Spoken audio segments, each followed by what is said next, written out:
உங்கள் தந்திவன் தொலைக்காட்சியில் தெனாலிராமன் தினமும் மாலை 6 மணிக்கு காணத் தவறாதீர்கள்.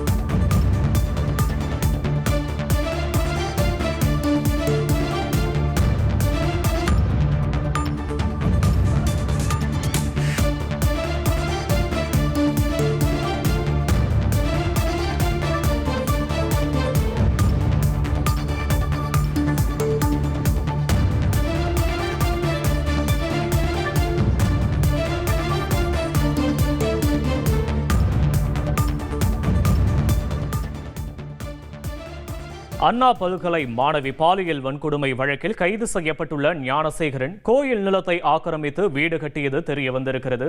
இது தொடர்பான கூடுதல் விவரங்களை செய்தியாளர் சசிதரன் வழங்க கேட்கலாம். சசி, வணக்கம். விவரங்களை பதிவு பண்ணலாம். சசி, அண்ணா பல்கலைக்கழக மாணவி பாலியல் வன்கொடுமை செய்யப்பட்ட வழக்குல சிறப்பு புலனாய்வு குழு ஆவணங்களை கேட்டு நோட்டீஸ் அனுப்பியிருந்தது. குறிப்பாக பத்திரப்பதிவுத்துறை, வருவாய்த்துறை மற்றும் சென்னை மாநகராட்சிக்கு சிறப்பு புலனாய்வு குழு ஆனது இந்த நோட்டீஸை அனுப்பியிருந்த நிலையில ஞானசேகரன் கடந்த 2020ஆம் ஆண்டு முதல் தற்போது வரை வாங்கிய சொத்துக்கள், தற்போது வசிக்கும் வீடு குறித்த பத்திரப்பதிவுத்துறை மற்றும் வருவாய்த்துறை அதிகாரிகளிடம் ஆவணங்கள் கேட்டு நோட்டீஸ் அளிப்பிருந்தது. இதில் வருவாய்த்துறை இன்று காலை அவர்கள் இல்லத்தை அளந்து சோதனை மேற்கொண்ட நிலையில் அதில் பல திடுக்கிடும் தகவல்கள் வெளியாகி இருக்கிறது. கோவில் நிலத்தை ஆக்கிரமித்து வீடு கட்டி ஞானசேகரன் வசித்து வந்ததாகவும் தகவல் வெளியாகி இருக்கிறது. வருவாய்த்துறையின் நடத்திய இந்த ஆய்வில் இந்த தகவல் கிடைக்கப்பட்டிருக்கிறது.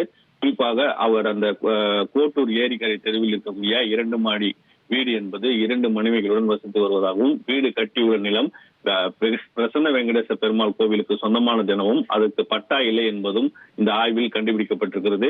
இந்த நிலத்தை வாங்க விற்க தடை செய்யப்பட்ட பகுதியாக அறிவிக்கப்பட்டுள்ள நிலையில் இந்த இடத்தை ஆக்கிரமித்து ஞானசேகரன் குடும்பத்தினர் வீடு கட்டியிருப்பதாகவும் வருவாய்த்துறை தகவல் தெரிவிக்கப்பட்டிருக்கிறது. முறையாக இந்த வீட்டிற்கு அவர் இதுவரை வரி கட்டியுள்ளாரா, எந்தெந்த வரிகள் கட்டப்பட்டிருக்கிறார், வருவாய்த்துறையில் அவர் முறையாக அனுமதி எல்லாம் பெற்றிருக்கிறாரா என்பது குறித்தான தகவல்களையும், இந்து சமய அறநிலைத்துறைக்குட்பட்ட இடங்களுக்கு வாடகை முறையாக செலுத்தி வருகிறாரா என்பது குறித்தான தகவல்களையும் அதிகாரிகள் தரப்பில் சோதனையானது மேற்கொள்ளப்பட்டு வருகிறது.